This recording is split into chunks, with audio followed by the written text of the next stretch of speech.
manhã nós vamos falar sobre conselhos.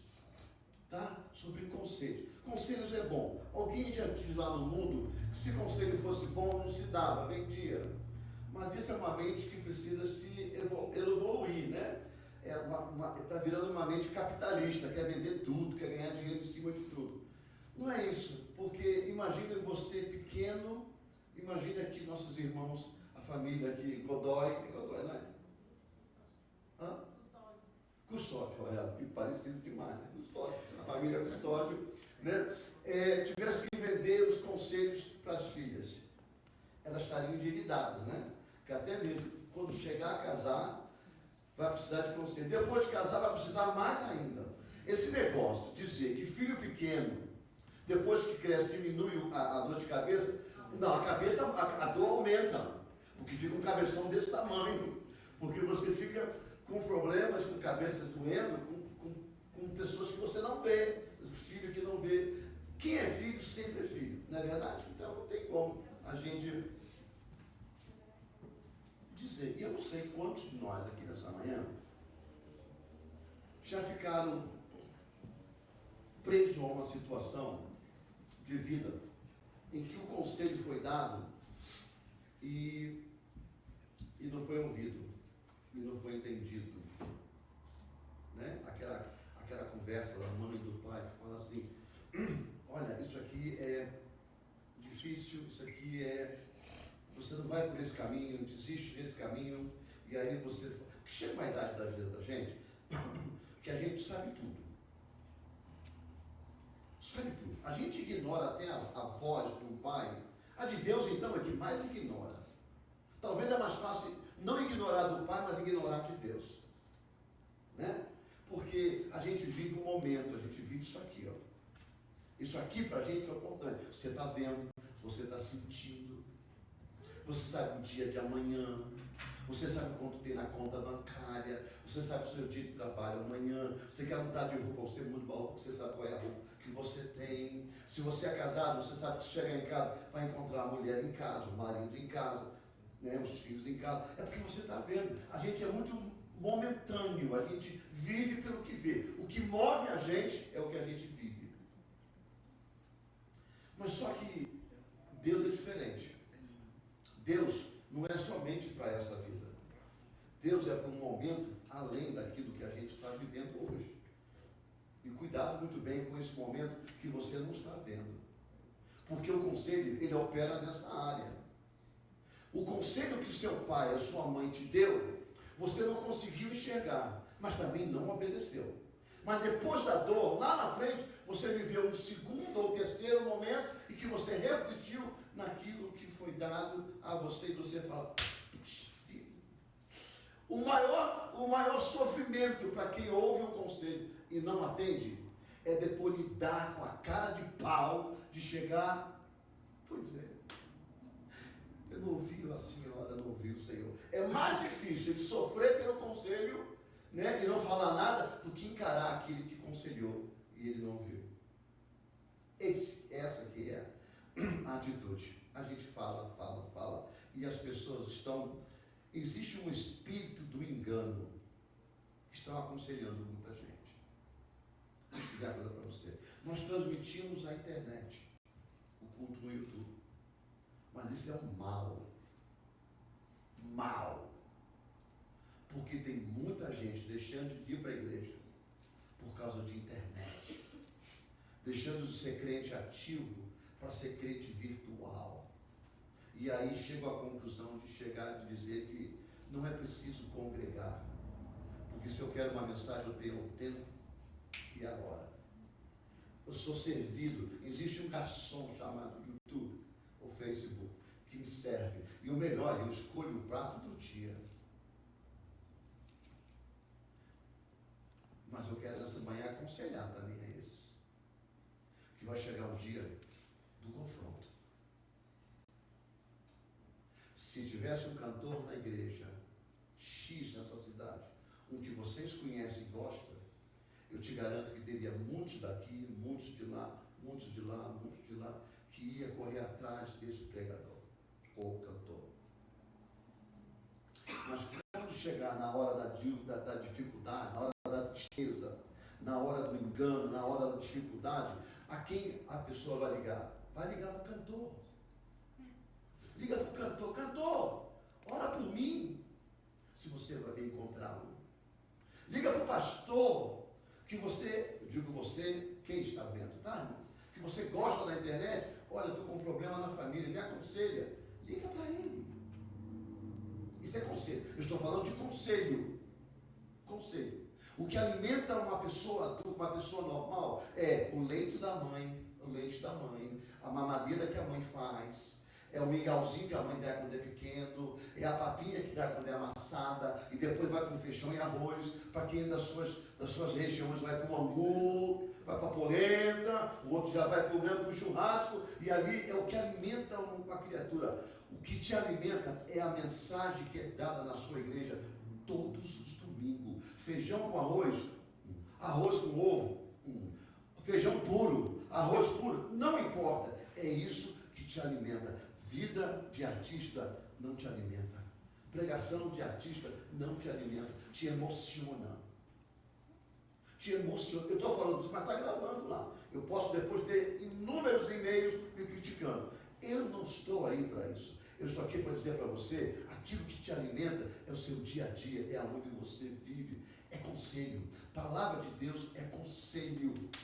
Sabe por que as pessoas estão deixando de vir para os cultos? Não querem ouvir mais a palavra de Deus. Tem coisa mais importante para elas fazer do que estar aqui ouvindo a minha voz. Infelizmente, ou a sua voz de quem prega, infelizmente as pessoas olham e avaliam quem prega, mas elas esquecem que quem está atrás de nós, quem está nos conduzindo, não é a nossa alma, mas é o Espírito Santo de Deus falando com elas. Quem perde um culto, isso é conselho, estou falando de conselho.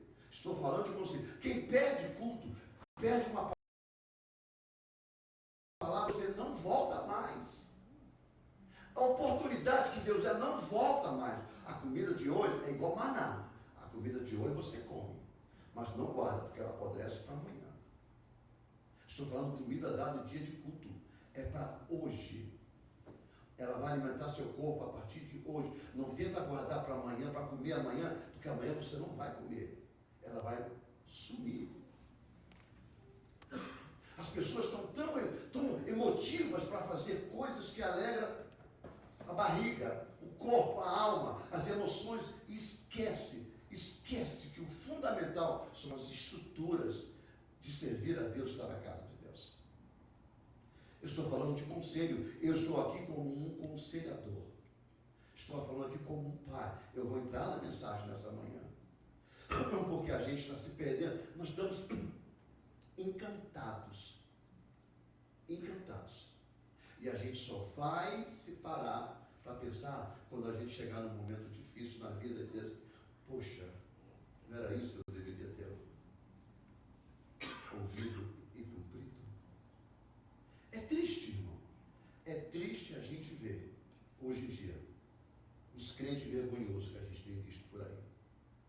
Crente que, se fosse fazer parte de ser uma ficha de chamada na entrada da igreja, seriam jubilados, seriam expulsos da igreja por falta de presença. Sabe por causa de quê? Porque querem. Porque não sabem remanejar seu tempo, não sabem construir os seus momentos para estar na casa de Deus, ouvindo a palavra de Deus. Parece uma tolice, não parece que eu estou falando? Parece que às vezes entra mal na gente, sabe? Entra na gente como uma crítica, sabe? Mas escuta bem, lá quando você tiver um encontro com Deus, eles darão conta. Eu estou falando hoje, porque como é profecia, é algo que vai acontecer, eu não sei quando, lá nós daremos conta de todos os nossos atos. Isso que é triste. Irmão, uma vez que a gente virou crente, uma vez que a gente aceitou Jesus, não tem volta. Você pode até abandonar a igreja, mas não tem volta. Você vai se deparar. A Bíblia diz que todo joelho, ele vai se dobrar e vai declarar que Jesus é o Senhor. Todos nós teremos um encontro com Deus. Sabe em qual situação, mas teremos. E ali seremos analisados as nossas obras, os nossos atos e as nossas palavras. É isso que eu estou dizendo para você, porque é como um pai ensina um filho. E a gente tem que saber andar, aprender a andar mais próximo daquilo que o Senhor diz para nós. Eu estava falando com a minha esposa essa manhã sobre um pastor deu um testemunho que ele foi fazer um casamento. Veja bem o que é a consciência de quem realmente é convertido. Não quero dizer aqui com isso que quem não faça não seja convertido. Entenda bem aonde nós estamos em Deus. Cada um de nós. Cada um faz da sua forma. Tá? Porque andar em Cristo, querido, andar em Cristo é todo dia nos avaliarmos e reconhecer o nosso posicionamento onde nós estamos. Nós temos que fazer isso, porque senão a gente se perde. Ele foi fazer um casamento. A leitura dessa manhã, eu achei, olha, se você puder abrir depois com calma, enquanto eu estou falando, 1 Timóteo 6, 13 ao 19. Ele foi fazer um casamento, teve alguma dificuldade de chegar ao casamento, porque no Rio está chovendo muito, época de verão chove muito, as ruas estão enchendo, aliás, não é só no Rio, eu acho que em todo o Brasil tem tido enchente, né? Tem enchido os lugares todos, enfim. Bom, tá nevando na Flórida, o que a gente espera do Rio de Janeiro, né? Daqui a pouco vai nevar no Rio também. Porque a neve está descendo. Está chegando lá no sul e vai chegar no norte do Brasil. Lá no Pará do Denis, daqui a pouco o pessoal lá morre de calor, daqui a pouco vai ter. O pessoal que mora no Ribeirinho vai tudo congelar na beira do mar, né? Tudo congelar. Claro que vai. Porque lá o pessoal, muita gente mora ali, não é só Belém, né? Aí ele disse que no todo conseguiu chegar na hora do casamento, chegou no casamento, celebrou o casamento, foi uma coisa linda. Aí depois, a história foi um pouco longa, eu não vou falar a história toda, porque não vai se inserir na mensagem, e eu não quero me alongar. Ele fez o casamento, os dois eram membros da igreja dele, casou. Depois que eles casaram, que ele disse assim, ó, pelo poder, pela autoridade que está sobre mim, eu vos declaro marido e mulher, noivo beija sua noiva, noiva beija o seu noivo, aquelas coisas todas que você sabe que é tradicional. Depois que beijou, ela pediu o microfone. Não sei se já estava programado ou não, porque ele não disse, pediu o microfone. Aí ela começou a fazer um apelo para quem queria aceitar a Jesus. E ela disse, olha, sobre a mesa do casamento, as mesas, ela te convidou muita gente. Em toda a mesa ela colocou uma Bíblia. Em toda a mesa ela colocou uma Bíblia. Essas Bíblias é de presente para você. E se não for o suficiente, na saída tem muito mais. Você pode pegar uma Bíblia. Aceite a Jesus. Fez apelo. Ela fez um apelo, ela não quis dança, ela não quis saída, ela fez um apelo e pessoas aceitaram a Jesus. Ele falou assim, nunca vi isso na minha vida, porque é um dia tão especial para a mulher, mais para a mulher do que para o homem, porque o homem vive, mas a mulher é mais envolvida com essa área. Eu não esperava dela fazer isso. Mas ela falou tão bem, pessoas se converteram e eu quase convidei ela para ser uma pregadora aqui na igreja. Porque eu fiquei assistindo, ele falou assim, ele é carioca, ele usa uma expressão que eu não vou usar aqui, porque alguém pode achar que é estranho. Ele falou assim, eu fiquei muito surpreso, porque eu nunca esperava que alguém naquele dia fosse fazer um apelo evangelístico em pleno dia tão maravilhoso da vida dela. Isso chama-se envolvimento com Deus. Até mesmo na hora que é tão pessoal, ela preferiu falar a palavra de Deus e oferecer a alguém que tivesse ali a oportunidade de sentir o mesmo que ela sente todos os dias, não um casamento, mas uma vida com Cristo. Isso chama-se envolver a Cristo em todos os momentos da sua vida. Aqui vai o primeiro conselho. Passe a envolver mais Cristo em todos os momentos da sua vida. Quando você estiver, quando eu estiver, quando nós estivermos, agora nem tanto, mas quando você estiver curtindo um lugar gostoso, desfrutando de um bom lugar que você foi, você gosta, agradece a Deus por esse momento. Começa a ver Cristo nisso. Quando você estiver com o pé pro alto, curtindo um sol que o verão está chegando, irmão. O verão está chegando. E logo atrás vem o inverno de novo. Viu? Então desfrute cada um do seu momento. O verão está chegando. Quando botar o pé pro alto e fazer aquela tradicional frasezinha dos mineiros, comer uma carninha, né? Bota uma carninha.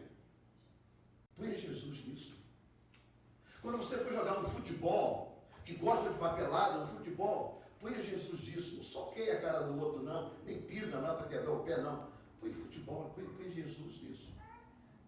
Porque você vai começar a desfrutar e a participar e receber de Cristo algo que você nunca recebeu. Porque Jesus é assim, quanto mais você dá, mais Ele te dá. Sabe, frutifica. Chama-se conselhos. E conselhos, irmão, às vezes, não é só o que você dá, o que recebe de alguém ou recebeu, mas é o que você vai fazer a partir de hoje em diante. Quando Paulo, essa passagem daqui, é a passagem de Paulo. Paulo falando a Timóteo. Timóteo era um jovem que assumiu uma igreja. Estava sendo preparado e Paulo queria prepará-lo para poder assumir uma igreja onde tinha muitas pessoas antigas. Sabe? Aqueles homens antigos, né, da palavra de Deus, acostumados com o evangelho mais tradicional. A gente sabe que eu sempre deixo todo mundo aqui entender que eles eram um grupo que saía do judaísmo e já estava entrando no cristianismo. Havia uma diferença de posicionamento. Lógico que quando a gente chega numa igreja, que a gente tem um pastor antigo, muito antigo naquele lugar, e vem um pastor novo em todos os sentidos, novo porque é novo na idade, e ele vem com ideias novas, a gente tem o hábito de orar e dizer assim, esse cara não sabe nem o que está fazendo, tão novo, você tem idade de ser meu neto. Tem uns que falam assim, né? Como é que vai confiar numa pessoa tão nova dela, sem experiência? Porque acham que experiência com Deus é tempo de casa, de igreja. Não é tempo de igreja. É tempo que você passa com Deus. Porque se fosse isso, Davi não se tornaria rei. Davi não era chamado aos seus 17, 18 anos. Então, idade não decide nada diante de Deus. O que decide é um coração contrito, um coração voltado para Deus. Quando a gente olha para a sequência de Paulo, nós vamos ler agora 1 Timóteo 6, do 3 ao 19, a gente vai encontrar três conselhos. Três conselhos. Eu quero abrir a minha Bíblia de estudo, que ela me deixa num posicionamento bem mais alegre. Quem pode ler para mim essa passagem de 1 Timóteo, Timóteo 6, de 3 ao 19? Leia para mim, por gentileza, enquanto eu me acho que eu fiz uma anotaçõezinhas que eu gostaria de trazer para vocês. 1 Timóteo, capítulo 6, versículo número 3 em diante. Se alguém ensina alguma outra doutrina, e se não conforma com as sãs palavras de nosso Senhor Jesus Cristo, e com a doutrina que é segundo a piedade, é soberbo e nada sabe, mas delira acerca de questões e contendas de palavras, das quais nascem invejas, porfias, blasfêmias, ruins suspeitas, perversas contendas de homens corruptos de entendimento e privados da liberdade, e privados da verdade, cuidando que a piedade seja causa de ganho, aparta-te dos tais. Mas é grande ganho a piedade com contentamento, porque nada trouxemos para este mundo, e manifesto é que nada podemos levar dele. Tendo, porém, sustento e com que nós cobrimos, estejamos com isso contentes. Mas os que querem ser ricos caem em tentação e em laço, e em muitas concupiscências loucas e nocivas, que submergem os homens na perdição e ruína. Porque o amor ao dinheiro é a raiz de toda espécie de males, e nessa cobiça alguns se desviaram da fé e se transpassaram a si mesmos com muitas dores. Mas tu, ó homem de Deus, foge dessas coisas e segue a justiça, a piedade, a fé, o amor, a paciência, a mansidão. Milita a boa milícia da fé, toma posse da vida eterna, para a qual também foste chamado, tendo já feito boa confissão diante de muitas testemunhas. Mando-te diante de Deus, que todas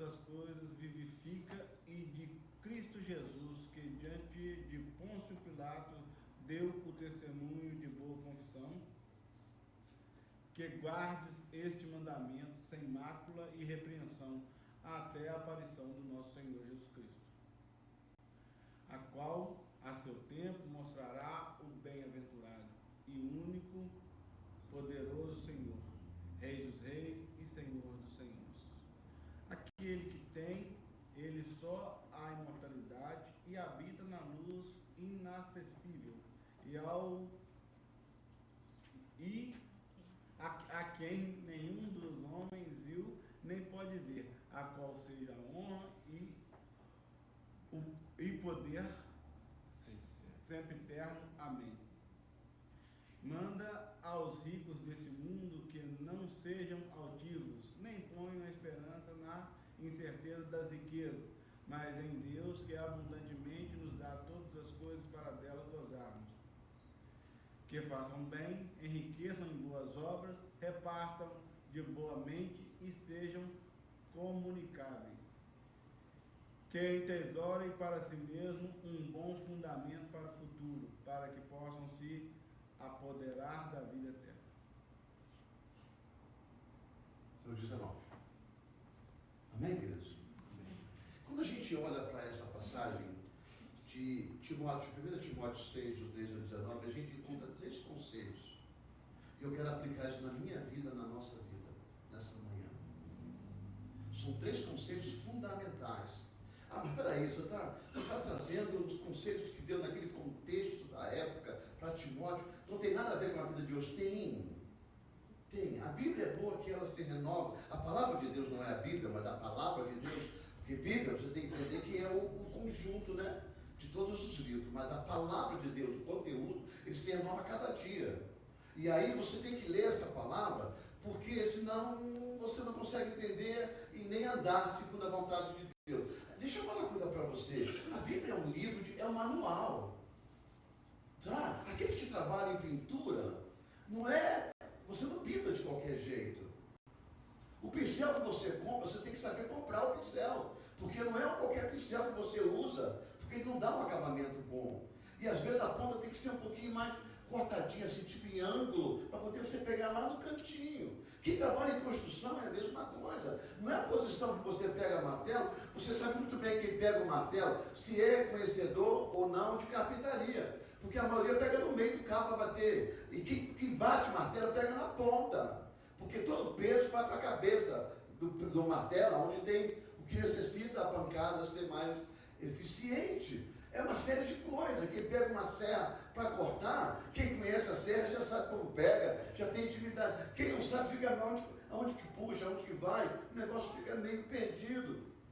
Quem prega aqui em cima e tem intimidade, prega. Quem não tem, fica... sabe, o negócio enrola, engasga, o negócio vai... eu já vi pregadores pregando que ele começa no texto, daqui a pouco ele se dispara, ele pega 100 textos, não termina nenhum. Porque vem na cabeça só texto, mas não explica o contexto, o porquê, aonde aplica as coisas. Então, essas coisas a gente vê quando a gente tem experiência, sabe? É por isso que Paulo Paulo aconselha, vamos usar sempre essa palavra, aconselha Timóteo nesse sentido. Ele está falando isso para Timóteo, que era um jovem que ia assumir uma igreja grande, com pessoas que iam, no futuro, de alguma forma, iam dizer não para ele, não concordar com alguma coisa. Porque não venha para cá me dizer que você faz parte de uma igreja, que você concorda com tudo que o pastor fala e faz. Você pode até balançar a cabeça, mas em casa talvez a cabeça que você balança é nada, uma outra posição. Porque é líder, todo líder tem seu posicionamento. E nem todo mundo é obrigado a aceitar 100% das coisas. Cada um tem seu ponto de vista. E é sério, várias dessas coisas acontecerem. Mas uma coisa a gente precisa entender, o porquê e para que está sendo feito o que está fazendo. Eu geralmente, quando alguém vem me trazer uma sugestão para a igreja, eu ouço a sugestão. Sabe? Se a sugestão é para o bem de todos, a gente vai trabalhar nessa sugestão. Se é para o bem de um grupo, de uma pessoa, pode contar que você não tem meu apoio. Porque nós não somos um. Nós não somos dois. Nós não somos um. Nós não somos dois. Nós somos um grupo. Então tem que ser com total. E outra coisa, se você me traz a ideia, eu conto você na liderança dessa ideia. Porque a visão foi dada para você, não para mim. Eu serei o apoiador. Eu não posso, não, ajudou a ideia, vou te lembrar o quê? De uma visão que eu não conheço?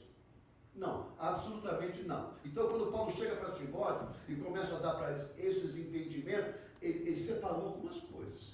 E o primeiro ensino, o primeiro conselho que eu tiro dessa passagem de 3 ao 19, do capítulo 6 de 1 Timóteo, é sobre cuidado com os falsos mestres. Cuidado com o ensino que você está recebendo. Porque eu vejo tanta gente debatendo textos na mídia da Bíblia, e sempre trazem duas pessoas que não são da mesma opinião, para debater o assunto. Irmãos, deixa eu dizer uma coisa para você. O senhor não é favorável? Não, eu não sou favorável. Eu corto aqui no meio e acabo com isso.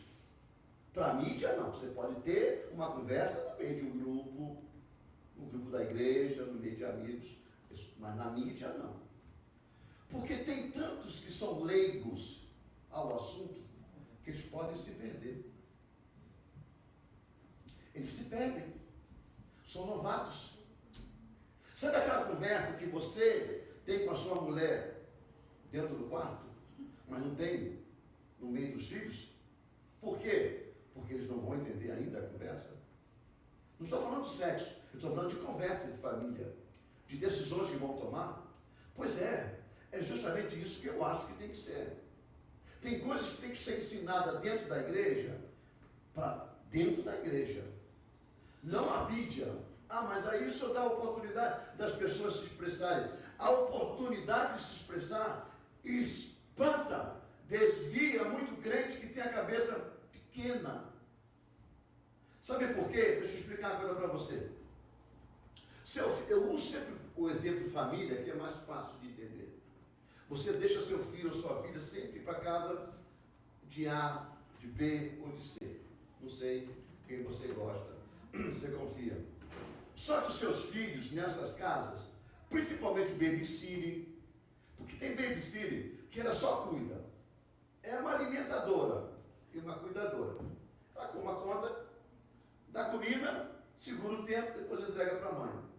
Mas tem babysitting, tem famílias de babysitting que elas vivem. Então, o que ensina o filho dos outros. Por quê? Porque é automático, está no meio. Seu filho tem o hábito de pegar tudo, abrir a geladeira, pegar e comer. A oposição. Mas a criança que vem para a sua casa não tem esse hábito. O que vai acontecer quando ela chegar na casa dela? Ela vai abrir a geladeira, vai meter a mão, vai comer, aí vem aí a reação dos 5 dedos. Bim! Porque tem pessoas que reagem desse jeito. Por quê? Porque ensinou. Alguém está ensinando, aconselhando, entre aspas, errado. Aqui pode, mas lá não pode. E criança não tem isso, aqui pode, lá não pode. Criança é espontânea. Quando a gente olha para esses debates da igreja, esses debates temáticos na mídia, a gente começa a absorver coisas que vai confundir gente, porque eles vão para dentro da igreja debater com o pastor deles. Eles vão para dentro da igreja trazer aquilo que eles... Eu já tive muito disso aqui, muito disso. Eles vão trazer a ideia que eles receberam do debate. Aí a minha pergunta é, mas é o que você pensa, é o que você aprendeu? Aprendeu com quem? Com aquele que ora por você, aquele que vela para você, aquele que mostra o caminho, ou aprendeu com quem lá fora? Porque aprender com quem lá fora, você vai ter conflito, aí vai ter dor de barriga espiritual. Porque é isso que eu acabei de falar de casa. Você ensina uma coisa, aquilo que Deus te revela, eles vêm com revelação de outros. Então, os falsos mestres que estão por aí, se você olhar, deixa eu dizer uma coisa para você. Eu sei que eu vou ter retroação nessa mensagem. Eu sei que eu vou ter problema com essa mensagem. Mas Deus colocou no meu coração e eu tenho que falar. E eu vou ter que falar por quê? Porque Deus vela pelo grupo que me deu na minha mão. Deus vela, porque o grupo não é meu, é de Deus. E eu estou aqui para pregar aquilo, o que Deus bota no meu coração. Indiferentemente se vai ser bom para um ou bom para outro. Porque só Deus sabe o que é bom. Nós não sabemos o que é bom. Nem se a gente, quando chegaram para Jesus e perguntaram, bom mestre, por que me chamou de bom? Eu não sou bom, bom é Deus. Olha, Jesus falando para aquele povo. Imagine eu. Eu quero dizer uma coisa para você. As mensagens que as pessoas estão ouvindo por aí, os ensinos, que é só você parar para ver. São emocionalistas. Igreja não é lugar de emoções. A igreja é lugar de ensino realístico. Quando a palavra de Deus diz que nós temos que aprender a palavra de Deus, ouvir, aprender a praticar, não é pelas emoções. Como é que o senhor explica isso, pastor? Eu explico para você. Você vem para cá, a gente faz todo domingo um culto de sabe aquelas coisas que você entende? Sabe, irmão? Me ajude aí. Eu entendo. Fala pra gente. Eu entendo. Para mim não tem que ser mais específico. Você quer que eu escreva? Eu não posso fazer igual a Dilma. Quer que eu desenhe? Pô, aí o que acontece? Você sai daquela porta lá para fora, você não vai aplicar isso lá fora. Nas horas das suas emoções, você não vai aplicar, porque o que você aprendeu foi só isso. Pega um texto bíblico e aplicam num emocionalismo e dizem assim, vai, aí vai, você cala na parede, pum, aí se decepciona. Qual é o posicionamento de Deus? O posicionamento de Deus dentro da igreja, para nós, e que nós devemos seguir, vem, ouça primeiro, analise segundo, e aplique em terceiro. Como eu vou ouvir se não me deixam ouvir? E o que eu vou ouvir? Que quem prega não prega, só faz barulho.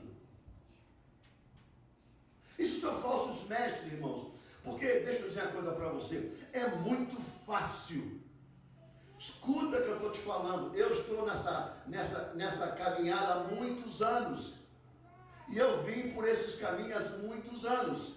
É muito fácil alguém que tem o controle da palavra chegar aqui e fazer você chorar. É muito fácil. Peraí, você está me chamando o quê? De cabeça vazia?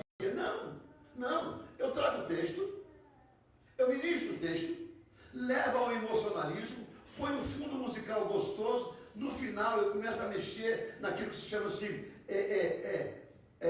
questionamento íntimo, pessoal de cada um na vida, sem saber da vida de ninguém. Sabe? Mágoa, ira, raiva, decepção, amor ferido. Sabe? Você vai trazendo isso ao tono, você vai borbulhando isso, vai trazendo isso fora da palavra de Deus. Chama-se emocionalismo. Vai trazendo mãe com filho, filho com a mãe com o marido, marido com a mulher, sabe aquelas coisas?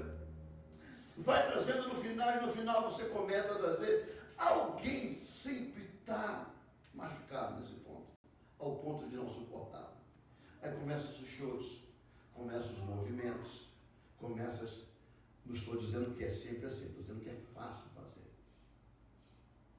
Se os políticos, o dia que os políticos aprenderam o movimento gospel, assim como os cantores que estavam falidos e aqueles que não tinham oportunidade de marcar, gravar um CD, aprenderam que a melhor coisa que tem é virar crente, porque aí vira cantor.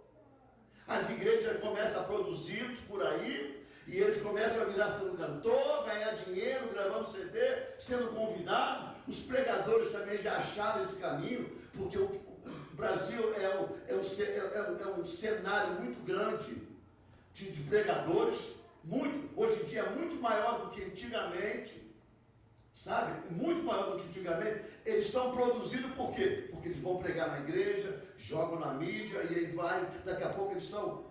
Tem pessoas que você está conhecendo agora nos últimos 2 ou 3 anos como grandes pregadores.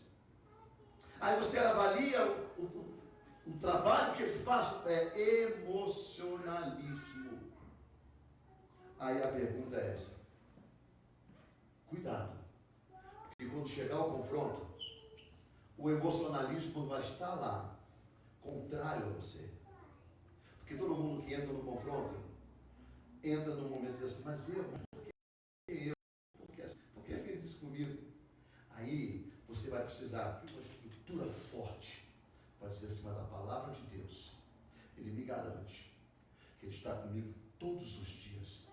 Porque foi declarado na Bíblia, foi declarado na igreja, e eu acredito que essa guerra não é minha, essa guerra do Senhor, é Ele que vai pelejar por mim. O emocional muda, porque você aprendeu. É o mesmo que você formar um médico só na teoria, não levar ele para a prática. O dia que ele vê um defunto ali, uma pessoa morrendo, nas últimas horas na mão dele, dependendo de abrir aquele corpo para poder operar, ele não vai abrir, porque ele não tem experiência com a realidade. Irmãos, viver com Cristo é uma experiência de realidade. O que nós estamos vivendo hoje em dia é ensino de religião. As pessoas têm que ficar presas a uma coisa para poder estar na igreja. Jesus veio para libertar. A igreja é feita para aprender a viver um mundo que está cada vez pior. E não ficar preso a uma religião que tem que fazer isso, porque se não fizer isso, não vai para o céu. Para ir para o céu não depende de religião. Para ir para o céu depende de Jesus Cristo no nosso coração. Eu estava conversando com a minha esposa que eu vi um padre essa semana, não sei se vocês já viram. Não sei de onde ele é, porque foi um reel que botaram. O padre veio a público, a missa cheia, de falar assim, eu quero dizer para você, está lá no Instagram, se vocês acharem, eu não gravei, mas às vezes quando eu gravo alguma coisa, eu mando para alguém, para não perder, fica gravado. Ele diz, não tem santo que faz milagre. Maria não faz milagre, Fátima não faz milagre, Severino não faz milagre, santo não faz milagre. O único que faz milagre é Deus. Eu não sei o que aconteceu depois. Eu não tenho a mínima ideia. Se ele foi expulso ou a igreja ficou vazia. Não tem, porque não mostra. Mas olha, quando ele fala, aquilo deve ter chocado muita gente. Porque a gente sabe, nós não estamos aqui criticando a religião de ninguém.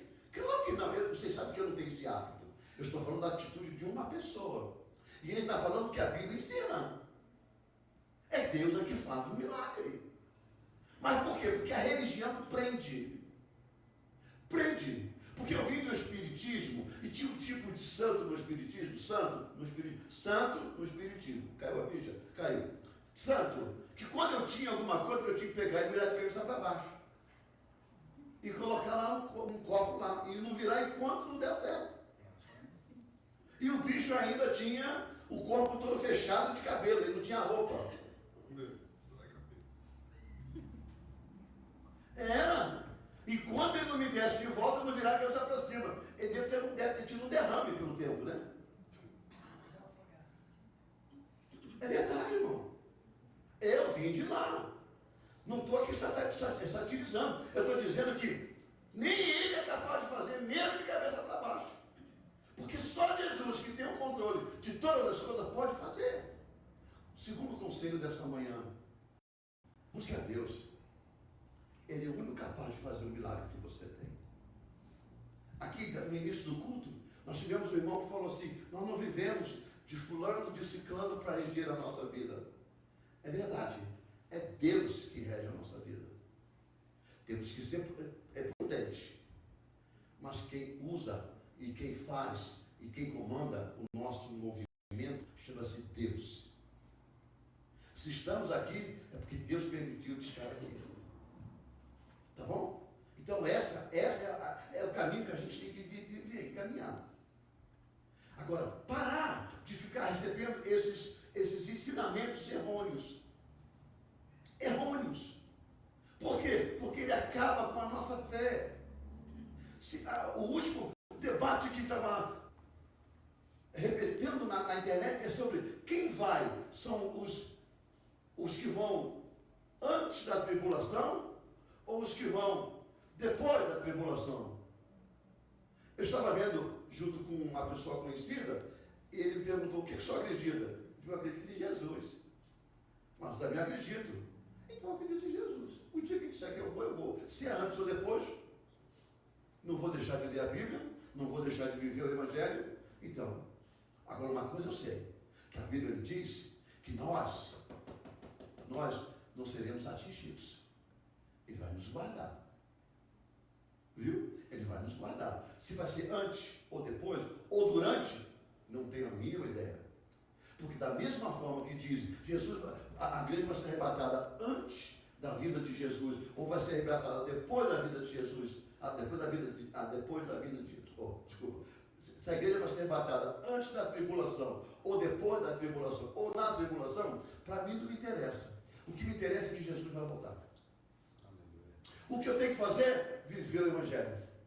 Eu tenho que me preocupar, o que a Bíblia diz que eu tenho que me preocupar. Eu tenho que fazer o que a Bíblia diz que eu tenho que fazer. São conselhos, irmãos. Isso aqui de manhã são conselhos. É isso que Paulo está advertindo a quem? A Timóteo.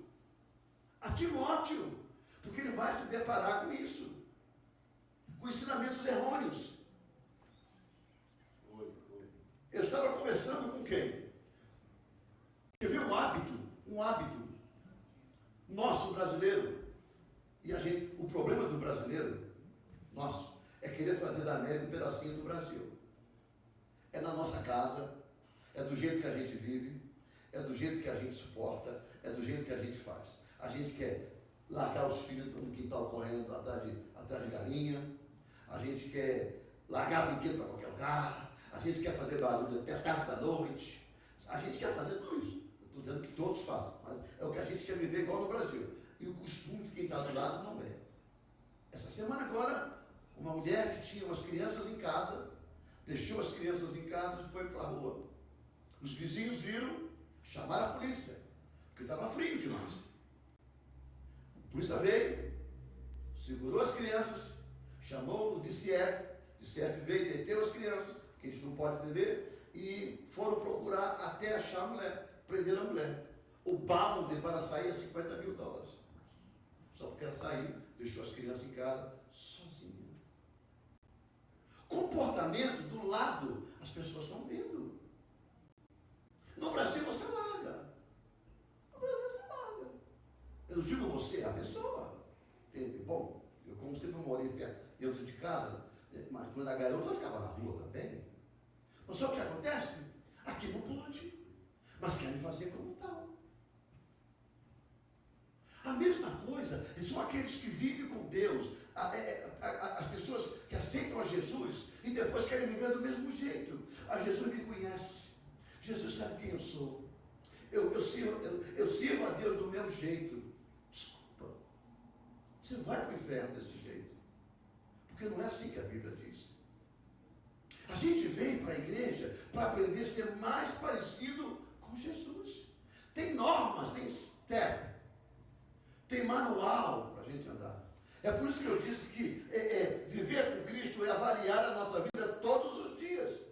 Não é fazer a mesma coisa que a gente fazia antes. A Bíblia diz assim, o que roubava não rouba mais, o que mente não mentia mais, o que engana não engana mais, o que prostitui não prostitui mais, o que adultera não adultera mais. Mudou. Tem que mudar o contexto. Por quê? Porque senão a gente vai ficar nessas discussões aí. Quem casa pela segunda vez, se divorciou, casou, vai para o inferno. O outro vai, o outro não. Aí você pensa, aquele que casou, aquele que separou, casou de novo, vai fazer o seguinte, eu vou para a igreja, vou para o inferno, eu vou para o inferno. Está lá na internet isso.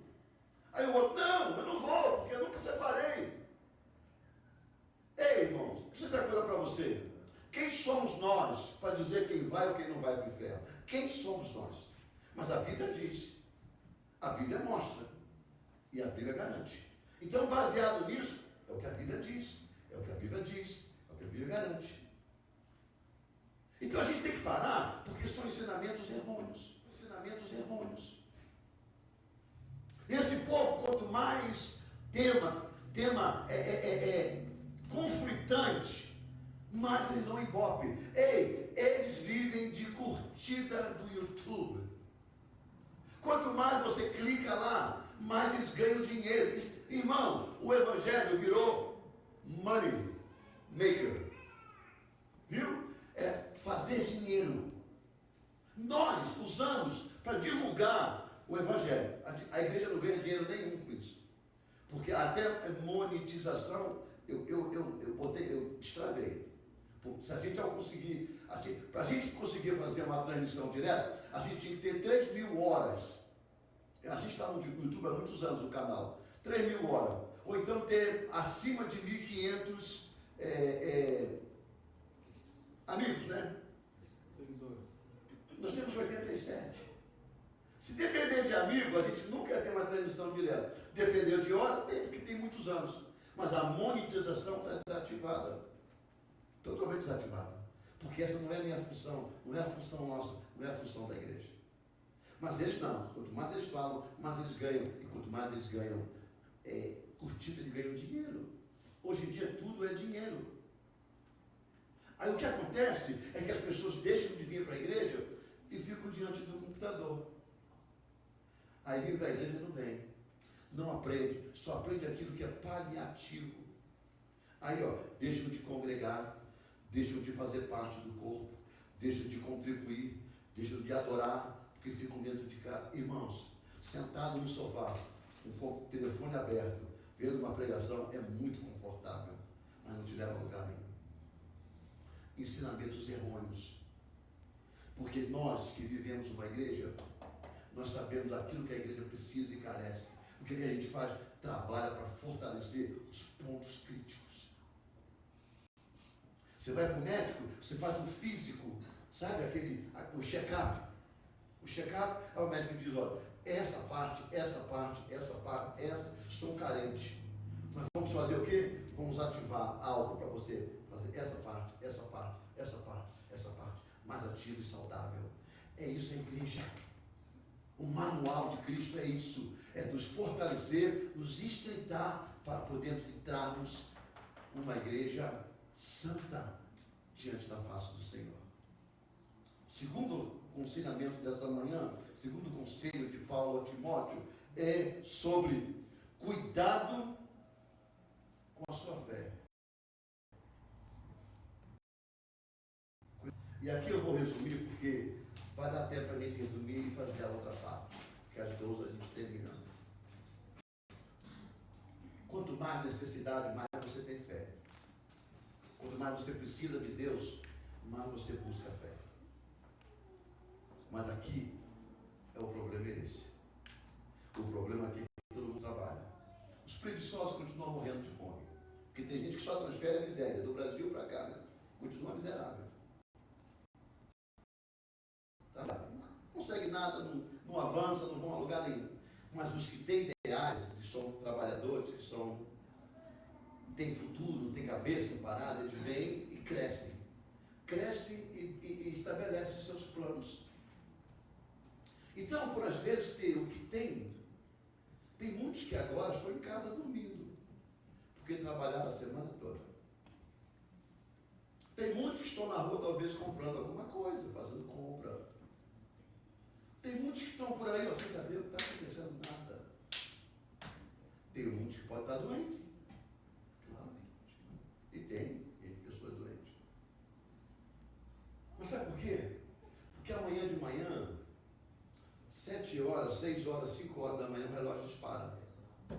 Ele entra no carro e vai para o trabalho. Ela vai para o trabalho. Limpa 1, 2, 3 casas. Terça-feira, 2, 3 casas. Sábado, sexta, constrói não sei o quê. Chega no final de semana, o patrão vem e está aqui.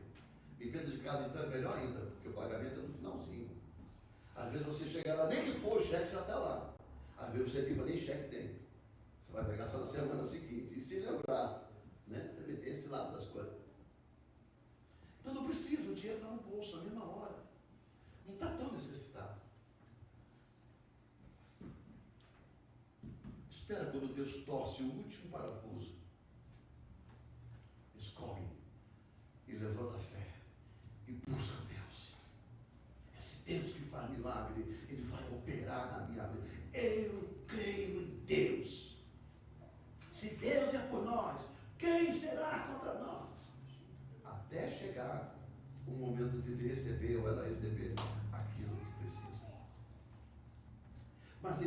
enganam-se. Sabe por quê?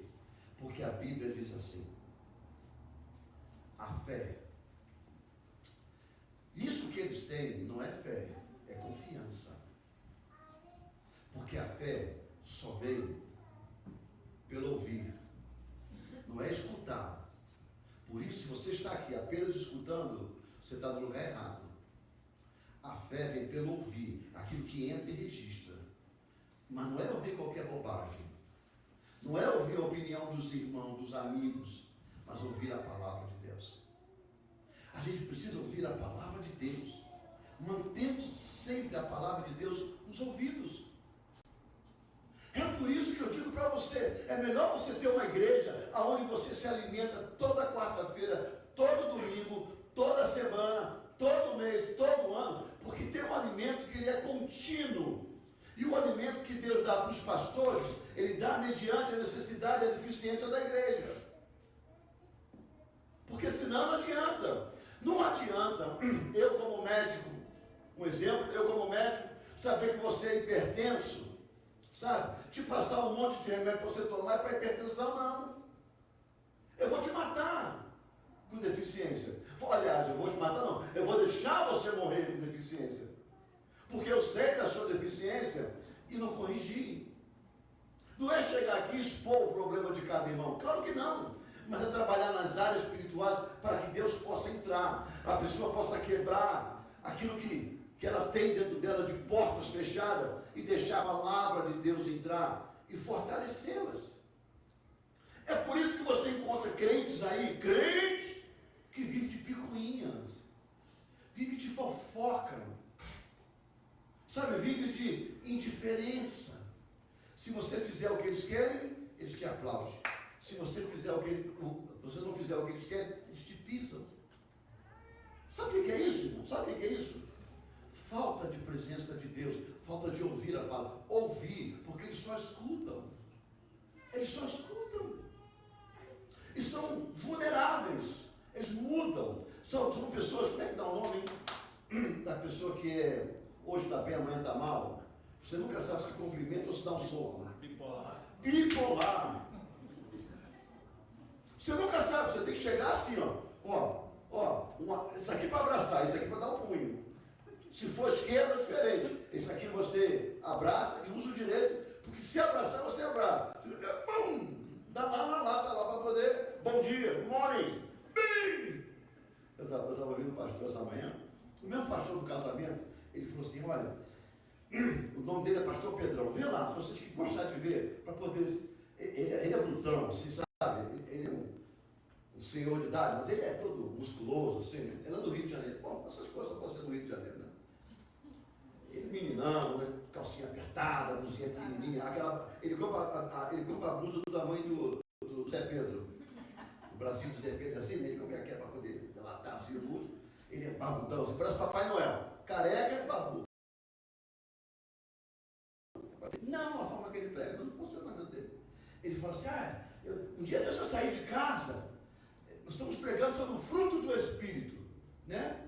Os frutos do Espírito, né? E aí eu saí de casa, e ele disse assim, peguei um engarrafamento, aí um senhor veio e me cortou assim na minha frente. Eu tive que frear bruscamente para não bater, não ter um acidente e pegar outras pessoas. Eu olhei para ele,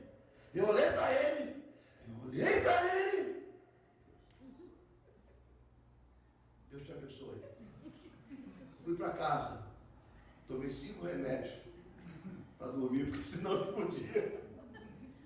Fruto do Espírito, vocês como é que é o nome do remédio? Rivotril. Rivotril. Quem conhece sabe que é para dormir, não é? Para acalmar. Tomou não sei quanto, não. Para poder o Espírito continuar fazendo a obra. Tem isso, não tem? Tem dia que a gente dá vontade de dizer assim: agora vou, agora não, sabe? Não segura não. Mas daí você não faz. Porque a fé vem para ouvir a palavra de Deus. E o terceiro ensinamento que eu quero parar nessa manhã com vocês Cuidado com o amor à riqueza. Cuidado com o amor à riqueza. Sabe o que é a riqueza? Riqueza é ter aquilo que você quer mais ter em abundância. Não é ter todas as coisas. Riqueza se fala de dinheiro. O dinheiro é riqueza. Prosperidade em todas as áreas. Tudo que você... É por isso que a palavra diz assim: se você guardar os meus mandamentos, viver os meus mandamentos, aonde você pisar, a planta do vosso pé será terra fértil. Ou seja, tudo aquilo que você precisa, você vai ter. Isso chama-se prosperidade. As pessoas pensam que prosperidade é dinheiro, mas não é só o dinheiro. É tudo. É tudo que envolve. É uma casa abençoada, os filhos abençoados, um trabalho abençoado. Mesmo que ganha pouco, irmão, mas é abençoado. De pouco em pouco vai. Daqui a pouco vai melhorar. Tem um carro, é velhinho, está cuspindo sangue, não tem problema. Mas ele chega aonde você chega. Não é porque não tem diferença. Se o seu carro cospe óleo, ele vai chegar onde uma Mercedes chega. O negócio é quem vê. Aquilo que eu tenho é o que eu amo. Porque nem tudo que eu tenho, sabe, nem tudo que eu quero eu tenho. Mas o que eu tenho que amar. É a importância que eu tenho. Então a riqueza é ter somente uma coisa em abundância. E nem sempre o dinheiro te faz próspero nas outras coisas. Nem sempre o dinheiro faz. Só que a gente chega aqui e o nosso ideal é dinheiro. O nosso ideal, estou falando eu também, estou nessa aula, porque eu não vim para cá para estudar, irmão. Tem umas pessoas que não, eu vim para a América para estudar. Estudar o quê? E estudar. O que você vai dar? Então, estudar é diferente. Eu vim para estudar. Não, você estuda porque está ganhando dinheiro. Porque estudar é você ficar em casa estudando. Eu tinha vontade, eu falei aqui para os meninos, que eu tinha vontade, eu fui barbeiro há muitos anos, eu tinha vontade de ir para uma escola para pegar uma licença de barbeiro na América para abrir uma barbearia. Por que eu não vou? Porque eu tenho que cumprir 8 horas semanais, todos os dias, na barbearia, lá na escola. São 3 anos, se eu não me engano, de escola. É um colégio. Agora imagine eu, pagando as minhas despesas, sustentando uma casa, numa sala de aula de barbearia. Só pagando, porque eu tenho que pagar ainda para estar ali, sem fazer nada, sem ganhar. Não dá. Seus filhos estão na escola estudando 8 horas por dia, 7 horas por dia, 6 horas por dia. Os que estão na escola pública não pagam nada. As nossas taxas pagam para os seus filhos. Se você não paga a taxa, tudo bem, mas nós pagamos e cobre os seus filhos. Cada aluno, pelo menos, era $6.000 por ano. Deve ser mais hoje em dia, porque as coisas aumentam o preço. Então as pessoas falam, a América é uma maravilha. As crianças tem ônibus, tem isso, tem aquilo. Pois é da taxa de quem paga as taxas no final do ano. Você entendeu? Então nada é de graça. Aparentemente é de graça. Mas encontra tudo isso e a gente busca o quê? Eu quero ganhar dinheiro, eu preciso comprar tantos bois, eu tenho que comprar meu sítio, eu tenho que comprar minha casa, tenho que comprar meu apartamento, eu sei. Cada um compra o que tem que comprar. E está errado isso? Claro que não, isso é projeto, isso é plano. Tem que pensar no amanhã. Pense mesmo. Mas cuidado, porque às vezes, por a gente pensar muito no dinheiro, a gente pisa em pessoas que nos amam. A gente abandona pessoas que nos amam. A gente às vezes perde uma amizade com pessoas que nos amam. Porque é uma guerra. Aqui na América, a gente conhece quem é cada um no Brasil. No Brasil, aqueles que moram na rua,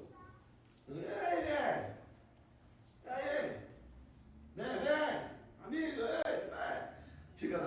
antigamente ficava debaixo do poste de luz à noite, batendo papo, gente não pode ficar, senão vem o bandido te assalta, ó, você te prende. O Rio de Janeiro, eu sou do Rio de Janeiro. Ninguém fica mais na rua à noite. Para andar já é um custo, né? Na rua à noite. Mas antigamente era assim. Só que chegam aqui, nem sempre ficam amigos. aqui você custa dinheiro para ficar na minha casa. Ah, mas deixa eu ficar aí, velho. Pelo menos uns 5 anos, 10 anos, aí depois eu saio. Né? Não dá, filho. Não dá para sustentar 2 famílias, a tua e a minha. Não dá. É dinheiro. Você tem que sair, vai à luta. Pesa. E aí, irmão, acontece o seguinte: todo mundo pensa que eu preciso guardar um pouquinho na caixa. Às vezes vive mal, às vezes come mal, se veste mal, sabe?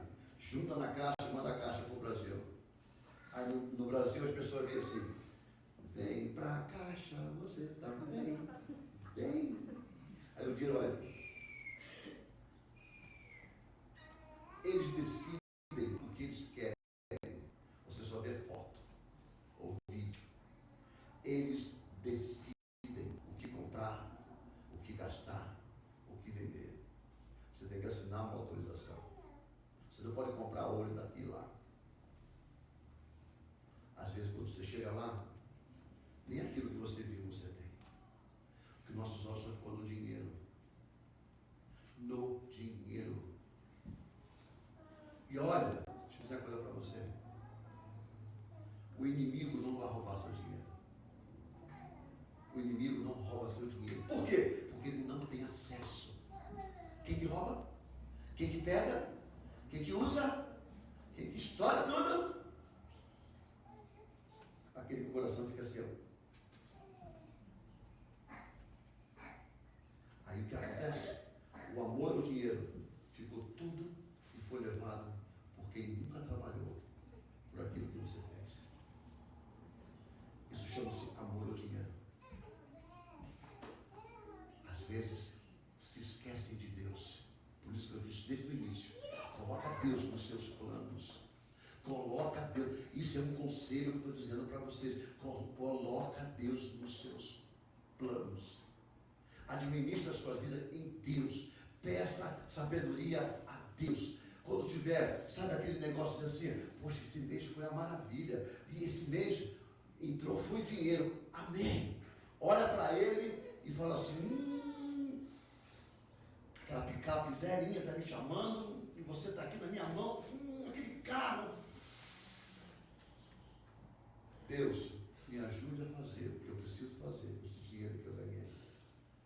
O que hoje entrou, eu não sei amanhã se vai entrar. Quando você olhar para o dinheiro, olha para quem está em volta de você, são seus filhos. É desses que eu tenho que cuidar. Deixa eu dirigir o cuspir do sangue mais um pouquinho, porque ainda está chegando a mancha. Nem que eu tenha que empurrar por mais uns 2 anos, eu empurro. Mas deixa eu administrar segundo a tua vontade. Isso é conselho, irmão. Isso é conselho. Porque quem não tem orientação se perde. E as pessoas abusam, tiram vantagem de você. Eu já contei para vocês, eu e Ciro tivemos um irmão na igreja, um senhor, já conheci ele velho. Nós já conhecemos ele velho. Trabalhou, você vê, ele era uma pessoa tão simples do interior. Ele consertava sofá nas horas vagas. Você dava o sofá velho para ele, escolhia o pano, vinha como novo. Todo mundo fazia isso.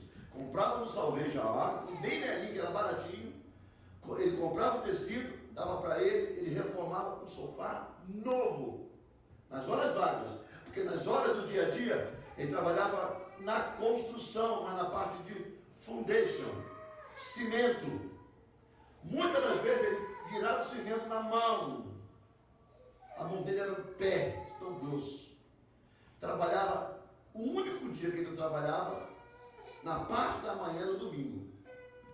Porque ele ia para a igreja. E às vezes, muito tempo, a parte da tarde, ele fazia os sofás. Mandou todo o dinheiro. Escute aqui, ó. Isso é um alerta para alguém essa manhã. Porque eu não estou mandando. Se tiver alguém mandando, mandou todo o dinheiro. Esses anos todinhos. Sabe para quem? Sabe para quem? Nenhum inimigo. Nenhum traficante de droga. Nenhum bicheiro. Nenhum investidor da Bolsa de Valores. Nenhum. Mandou para a mulher e mandou para os filhos. Ô glória!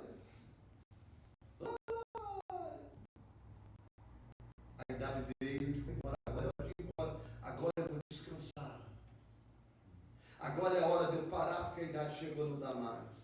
Vou voltar, não sei de onde ele era de Minas, mas não era Valadares, era uma cidade essa pequena. Mas como diz que tudo que é em volta de Valadares é a Valadares, né? Que eles dizem que é Valadares, mas ele era uma dessas cidades pequenas. Não me lembro bem, não vou arriscar, porque eu não vou me lembrar mesmo. Ele voltou. Sabe o que ele achou? Uma meia água na laje pré-fabricada. Sabe o que é meia água? Era um quarto na laje pré-fabricada, ainda no tijolo. Foi o inimigo que roubou dele. Os filhos levaram tudo. Era filho deles, irmão. Não era filho da empregada com o seu Zezinho da esquina, não. Era filho dele. Eu nem sei se ele é vivo hoje. Não deve ser mais há muitos anos. Que tristeza que ele ficou. Se ele não morreu naquela época, é porque ele é bom mesmo de coração. Porque se é muitos de nós morria de coração. Ele ainda tentou voltar com a esposa.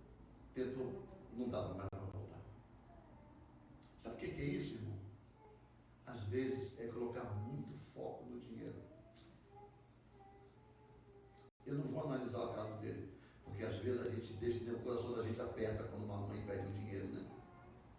O coração da gente aperta quando o irmão chora miséria pra gente, né? Chora! Porque eu não vou contar a minha história, porque senão você ficar com raiva de mim da Cídia, do jeito que a gente foi bobo. Não vou contar para vocês, não. Foi não. Mas fomos também usurpados por famílias no Brasil. E a gente não colocava atenção no dinheiro, porque a gente sempre esteve aqui trabalhando para Deus.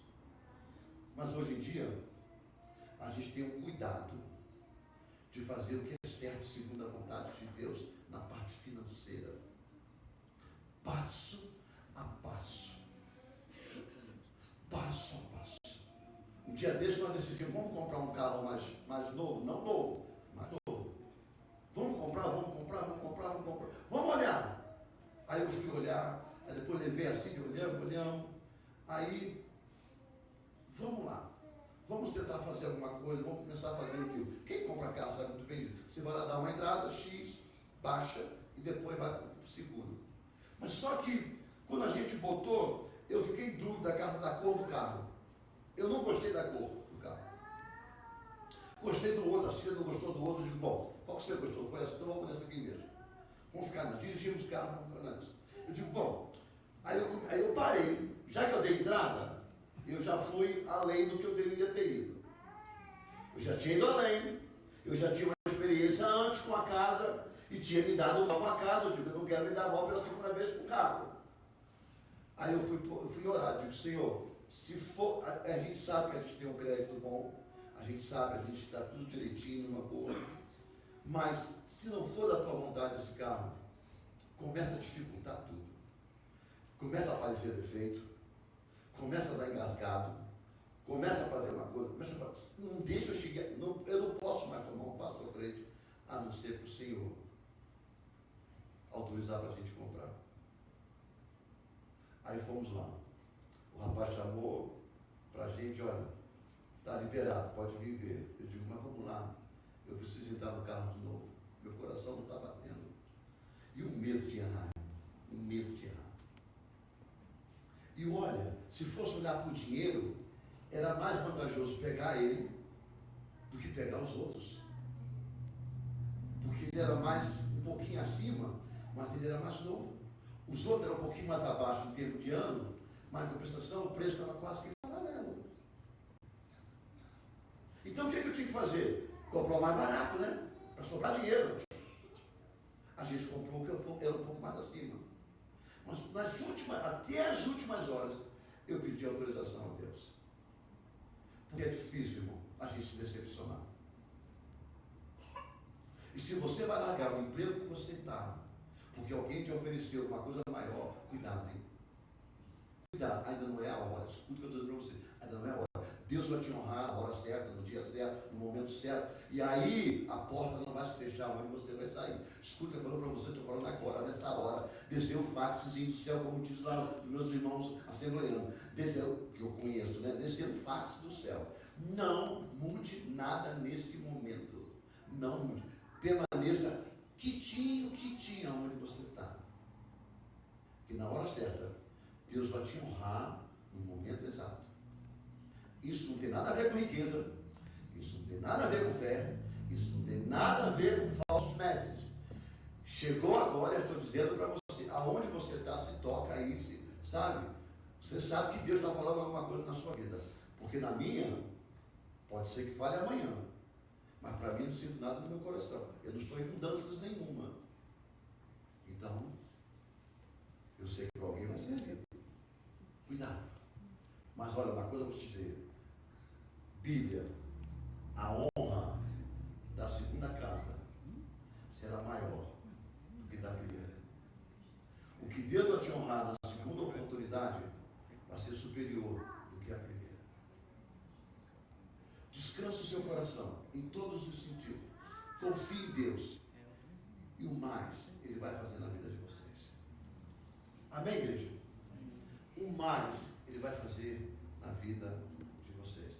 Eu vou dizer mais para você. Recebe quem quer. Abre a boca, ou abre o bolso, ou abre o coração, ou abre a mente. Abra o que você quiser para guardar o que eu vou dizer para você. Não vai passar desse ano. Deus vai mudar a história da sua vida financeira em trabalho. Deus vai te proporcionar algo diferente, melhor do que você tem. O que você tem, escute, é bom. Dê valor. É bom. Bom. Bom. Deus vai te dar melhor. Guarde bem. Dezembro ainda está para chegar. Nós temos 11 meses. Mas isso vai se derramar. Só para dizer para você que Deus é Deus. E Deus espera por aquele que ama.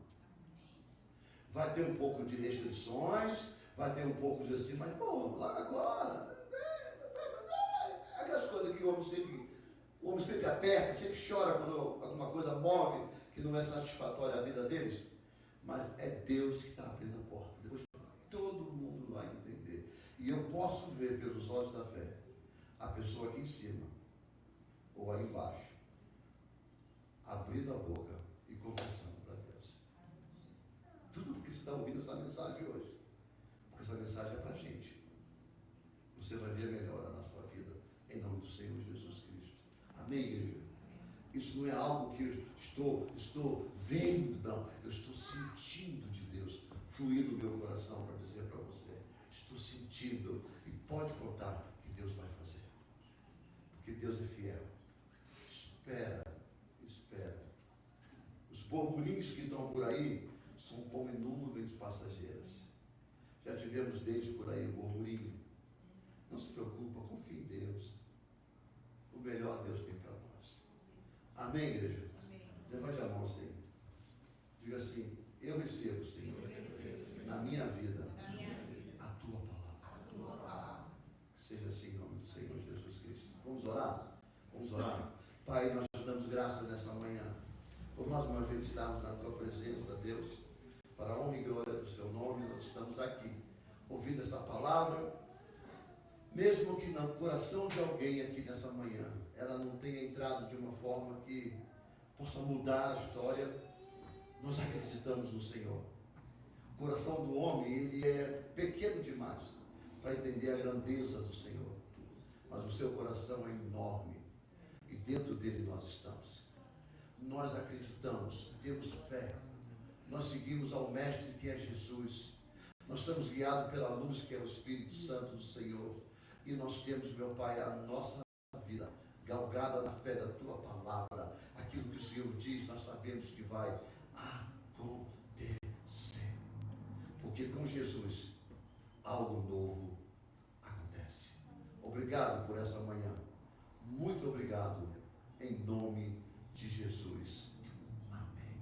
Você pode apresentar nesse momento, nós vamos tirar o nosso